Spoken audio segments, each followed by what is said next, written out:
यहाँ का जो मुख्यमंत्री है इतना बड़ा भ्रष्टाचारी गूंगा बहरा सरकार है यहाँ पे। फांसी दो, फांसी दो, साक्षी के हत्यारे को फांसी दो, फांसी दो, साक्षी को इंसाफ दो, इंसाफ दो, इंसाफ दो। एक समुदाय के लोग मरता है तो आप 1 करोड़ रुपए दे आते हो जाके मुआवजा, और एक दलित की बेटी दिल्ली में नाबालिग मारी जाती है, इतनी निर्मम हत्या उसका होता है, आप उसको 10 लाख का लॉलीपॉप पकड़ा रहे हो। ऐसे सीएम जो अपने आप को दिल्ली का बेटा कहता है, शर्म आना चाहिए ऐसे सीएम को। हमारी पार्टी यही मांग करती है दिल्ली पुलिस से और दिल्ली सरकार से कि जो घटनाएं हुई है इस पर सख्त एक्शन होना चाहिए। आज तो चेतावनी है केजरीवाल जी को, ये मांग जो हमने की है इस बच्ची के इंसाफ के लिए फास्ट ट्रैक कोर्ट बनाए, 3 महीने के अंदर उसको जल्द से जल्द सघन्य अपराध जो हुआ है उसमें फांसी की सजा दी जाए। नहीं चलेगी, नहीं चलेगी। साक्षी के हत्यारे। नमस्कार, आप देख रहे हैं सौगंध टीवी और मैं हूं आपके साथ आस्था तिवारी। अगर बात की जाए साक्षी मर्डर केस लगातार जिस तरीके से तूल पकड़ता जा रहा है, तमाम इसमें तथ्य निकल कर के सामने आ रहे हैं। सियासत दल भी इसमें लगातार जो है घेरता जा रहा है, प्रशासन को भी और शासन को भी, क्योंकि दिल्ली में लगातार जिस तरीके से क्राइम का मामला जो है वो लगातार बढ़ रहा है। अब इसी में तमाम बात करने के लिए हमारे साथ कुछ लोग जुड़ चुके हैं, हम उनसे जानेंगे और जिस तरीके से उनका क्या कुछ कहना है। शंकर जी, क्या लगता है आज जो आपने प्रदर्शन किया है इन तमाम चीज़ों को, क्या इसका असर पड़ेगा, देखने को मिलेगा धरातल पे? असर पड़े ना पड़े, असर तो पड़ेगा, कैसे नहीं पड़ेगा। हम दिल्ली की बेटी की लड़ाई लड़ रहे हैं। यहाँ का जो मुख्यमंत्री है इतना बड़ा भ्रष्टाचारी गूंगा बहरा सरकार है यहाँ पे। जिस मुद्दे पे आया था, भ्रष्टाचार और धामनी के मुद्दे पे ही आया था और लोगों को ये भरोसा दिलाया था कि मैं दिल्ली का बेटा हूँ, नकली बेटा ही सही, एक बार चले जाते। एक दलित बेटे की हत्या हुई है, नाबालिग थी वो, इतने चाकुओं से गोद के मारा गया, ऊपर से पत्थर से कुचला गया है। एक समुदाय विशेष की राजनीति एक सीएम को शोभा देता क्या? एक समुदाय के लोग मरता है तो आप 1 करोड़ रुपए दे आते हो जाके मुआवजा, और एक दलित की बेटी दिल्ली में नाबालिग मारी जाती है, इतनी निर्मम हत्या उसका होता है, आप उसको 10 लाख का लॉलीपॉप पकड़ा रहे हो, 10 लाख का मुआवजा दे रहे हो। कहाँ का ये नहीं, कहाँ एक इंसाफ है बताइए। ऐसे सीएम जो अपने आप को दिल्ली का बेटा कहता है, शर्म आना चाहिए ऐसे सीएम को दिल्ली का बेटा कहने पे। ये बेटा कुछ नहीं है, नकली बहरूपिया बेटा है। पर ठीक है, आपने अपने को बेटा कहा तो बहन मान के, नकली बहन मान के चले जाते। कम से कम उसके माँ बाप को आंसू पहुँचाते, उसकी जो दुख दर्द है माँ बाप का कम से कम वो तो सुन लेते। उनका घर जाके देखिए किस नर्क के जीवन में रहते हैं वो लोग। सीएम साहब, आपको क्या मैं बोलूँ, कौन से लफ्ज़ का प्रयोग करूँ। आप दिल्ली को लंदन और पेरिस बनाने चले थे। आस्था जी चले जाइए एक बार, सावा डेरी जहाँ बच्ची थी रहती है, वहाँ वो लोग कहते हैं हम लोग गंदे नाले कीड़े की तरह रह रहे हैं, इतना बुरा हाल है वहाँ। चले, एक तरफ नाला, एक तरफ क्या बताओ गंदा पानी, एक तरफ कचरा है, एक तरफ जाने का रास्ता नहीं है। घर देखिए वहाँ जाके, क्या बताऊँ। ये पेरिस बनाया इन्होंने, पेरिस बना है इनका अपना शीश महल बना है, वो लंदन पेरिस के बराबर है। बाकी ये दिल्ली को बर्बाद कर चुका है। और ये रही साक्षी की बात, उसकी लड़ाई लोक जनशक्ति पार्टी रामविलास सड़क से लेकर संसद तक लगे। आज तो चेतावनी है केजरीवाल जी को, ये मांग जो हमने की है ये उस बच्ची के इंसाफ के लिए फास्ट ट्रैक कोर्ट बनाए, 3 महीने के अंदर उसको जल्द से जल्द सघन्य अपराध जो हुआ है उसमें फांसी की सजा दी जाए, उसके परिवार को घर दिया जाए और 1 करोड़ मुआवजा, और उसके घर में एक सरकारी नौकरी जाए किसी को, क्योंकि वो उस घर में अब कोई कमाने वाला है नहीं व्यक्ति। तो जो हमारी पार्टी की मांग है वो ये है और इस पर हम लोग अड़िग हैं। आज हमने एलजी साहब को और मुख्यमंत्री जी को भी ज्ञापन दिया है, भगवान सद्बुद्धि दे और जल्दी से सुन के, और इस पर उनको विचार करना चाहिए कि ये सबके सीएम है दिल्ली के, किसी एक जाति विशेष या किसी धर्म विशेष के नहीं है, और सीएम किसी एक पार्टी के नहीं होते हैं, वो सबके सीएम, वो मेरे भी सीएम हैं।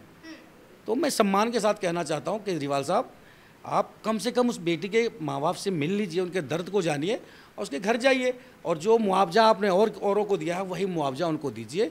और जो इतना जघन्य अपराध किया है, जो अपराधी है उसको आप सख्त से सख्त सजा फांसी दीजिए।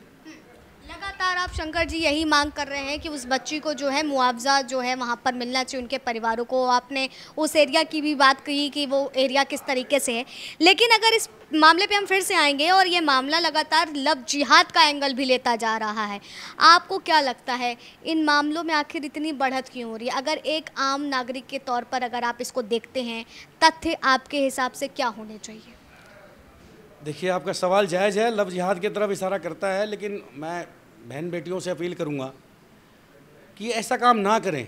आप लोग हाल देख रहे हैं, ऐसे अजनबियों के चक्कर में फंस के जो माँ बाप आपको प्यार करते हैं, पैदा करते हैं, इतने साल पालते हैं पोसते हैं, उनके दर्द को समझिए। माँ बाप कभी बच्चों के लिए गलत नहीं सोच सकते, और मैं अपनी बहनों से, बेटियों से अपील करूँगा कि अपने माँ बाप का सुने, कम से कम इन चक्रों में ना पड़े, प्यार करें, वो प्यार खूब करें, माँ बाप से करें, भाई से करें, बहनों से करें, और फिर किताब से करें। उसमें उनको कामयाबी भी मिलेगी, अच्छी जगह नौकरी भी मिलेगी, और अच्छा नाम भी कमाएंगी, और फिर प्यार करने वाला जब शादी होगी, बहुत अच्छा घर में शादी होगी, पति मिल जाएगा। इन चक्रों में ना पड़े, क्योंकि ये बहुत ही गंदा। एक बात बताइए, प्यार लव जिहाद के चक्कर में पड़ के इस तरीके से, अरे शादी भी कर लिया आदमी ने, फिर इस तरीके से इतना निर्मम हत्या, ये तो कहाँ का इंसाफ, ये तो जानवर से भी बड़ा बर्ताव है। किसी भी महिला या लड़की ने अगर आपको अपना समझ के प्यार किया, दिल दिया, उसके साथ ये बर्ताव कि उसको इतने चाकू गोद के मार दो, अगर वो आपसे, उसको आपकी असलियत पता चल जाए, आपने कलावा बांध रखा, आपकी असलियत पता खुल गई, और उसके बाद वो मना कर रही तो उसको गोद के मार दो, तो ये अंधेर नगरी थोड़ी है। हाँ, यहाँ के राजा अंधे जरूर हैं, लेकिन हम लोग मसाल लेके चलने वाले, गरीबों की आवाज़, वंचितों की आवाज़, शोषितों की आवाज़, लोक जनशक्ति पार्टी रामविलास हमेशा से रही है और रहेगी। जितने भी दिल्ली के गरीब जनता हैं, बाहर के लोग हैं, प्रवासी लोग हैं, मजदूर हैं, वो हमारे सब परिवार हैं। और मेरे नेता आदरणीय चिराग पासवान साहब के आदेश के अनुसार हम लोग वहाँ जा चुके हैं, हमारी डेलीगेशन जा चुकी है, वहाँ का हाल हमने देखा है, और उसी को लेकर हमने फैसला किया था कि हम लोग सीएम हाउस पे बड़ा विरोध प्रदर्शन करेंगे, और आज हमने बहुत बड़ा विरोध प्रदर्शन करके ज्ञापन सौंपा है। जैसा कि आपने बताया, ज्ञापन सौंपा है। शंकर जी, एक सवाल मेरे मन में ये आ रहा है कि अगर देखा जाए साल भर के अंदर श्रद्धा मर्डर केस हुआ, उस मर्डर केस की अगर बात की जाए तो उसमें उसको इतनी बेरहमी से उसकी हत्या की जाती है। उसके बाद निक्की मर्डर केस इसी दिल्ली से निकल करके सामने आता है। अब तीसरा ये मर्डर केस सामने आया साक्षी का। तो आखिर इस तरीके के जो क्राइमों के बढ़ रहे हैं, इस मामले बढ़ रहे हैं, आपको क्या लगता है कि कमी कहाँ पर है, किस जगह से चूक हो रही है? कमी सबसे, जब देखिए, जब राजा अंधा एक तरफा देखने लग जाए, जब राजा एक विशेष समुदाय को देखने लग जाए, तो वहाँ जुर्म होना मुनासिब लाजिम है, वहाँ जुर्म होगा। क्योंकि आप एक ही समुदाय को प्यार करिएगा, दूसरे समुदाय को नहीं कीजिएगा। चले जाइए ना यूपी में, देखिए जो भी योगी जी का वहाँ बुलडोजर चल रहा है। अभी कल ही इनकाउंटर हुआ है, उसने भी एक लड़की को उसके साथ गलत काट वाट के कुछ किया था, या जो भी हुआ था, उसमें कल इनकाउंटर हुआ है। तो जब दिल्ली पुलिस से भी मैं कहूँगा, मैं निवेदन करूँगा कि केंद्र सरकार के अधीन है दिल्ली पुलिस, और गृह मंत्री जी खुद देखते हैं, तो मैं उनसे भी अपील करूंगा कि दिल्ली पुलिस को भी सख्त थोड़ा इसमें करा जाए। क्योंकि दिल्ली जो पुलिस देखती है, और केजरीवाल तो है ही एक तरफ देखने वाले, कम से कम पुलिस इस पे सख्ती से काम करे, और प्रशासन सही से इस पे जो सुरक्षा है महिलाओं की, मैंने महिला सुरक्षा का भी मांग किया आज एलजी साहब से कि महिला की, देखिए लिखा हुआ होगा इसमें, आपको ज्ञापन दिया है मैंने, महिलाओं का सुरक्षा भी सुनिश्चित किया जाए। एक साक्षी मर्डर से, या अभी जो आप बता रही थी, अभी जो पहले हो श्रद्धा का हुआ है या निक्की हुआ है, तो एक ये अभी आगे ना हो। हमारी पार्टी यही मांग करती है दिल्ली पुलिस से और दिल्ली सरकार से कि जो घटनाएं हुई है इस पर सख्त एक्शन होना चाहिए, और ये आगे पुनरावृत्ति ना हो, इसके लिए सख्त से सख्त कदम उठाए जाएं। इसमें दिल्ली पुलिस और केजरीवाल सरकार मिलकर के इस पर करना चाहिए, और दिल्ली की महिलाओं को पूर्ण सुरक्षा देना चाहिए।